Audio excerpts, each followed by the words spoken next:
ఈరోజు వైఎస్ రాజశేఖర అభివృద్ధి చూసి ఆయన కుమారుడు కూడా ఆయన తల్లుడు కూడా అదే అభివృద్ధి బాటలు నడుస్తున్నాడు.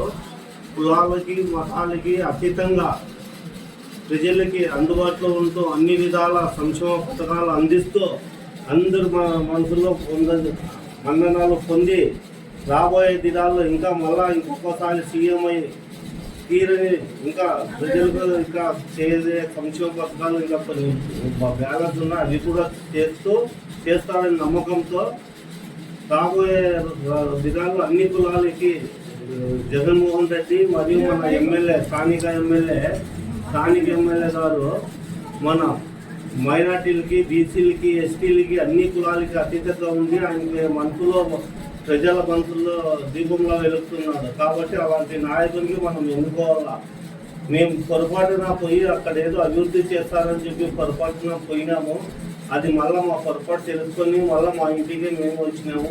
అంతో ఇంతో మైనార్టీలకు సాయం చేసే పార్టీ అంటే జగన్మోహన్ రెడ్డి పార్టీ, వైఎస్ఆర్ పార్టీ వీళ్ళే చేసేది. కాబట్టి మైనార్టీలకి అన్ని విధాలు అన్ని రంగాల్లోనూ అభివృద్ధి చెందడానికి ఈ వెంకటరామరెడ్డి గారికి, అలాగే తన కూతురు నైరుతి రెడ్డి గారు కూడా ఆయన అడుగుజాలను నడిచి అన్ని అనుభవాలు అన్వయించి మమ్మల్ని అన్ని విధాలా కాపాడుకుంటుందని చెప్పి ఆయన తండ్రి అడుగుజాలను నడచాల వాళ్ళ ఆశయాలు, వాళ్ళ పెద్దనాయన ఆశయాలు అన్ని నెరవేరుస్తూ మమ్మల్ని మైనార్టీలకు కానీ, ఎస్సీలకు కానీ అన్ని కులాలకి అందుబాటులో ఉండి వాళ్ళ సేవలు చేస్తూ వాళ్ళకి రాబోయే సమస్యలు తీర్చాలని కోరుకుంటూ చేస్తారని నమ్మకంతో మళ్ళా రెండోసారి కూడా గెలుస్తాడు. అక్కడ మెజార్టీతో గెలుస్తాడు, ఇంకా ఎక్కువ మెజార్టీతో గెలుస్తాడు.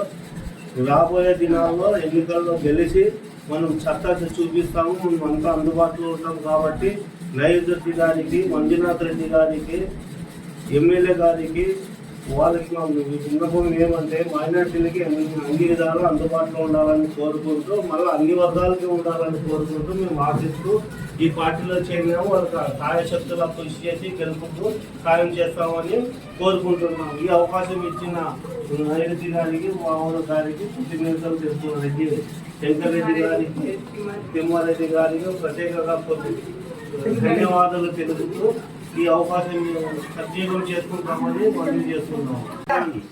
జై జై జగన్.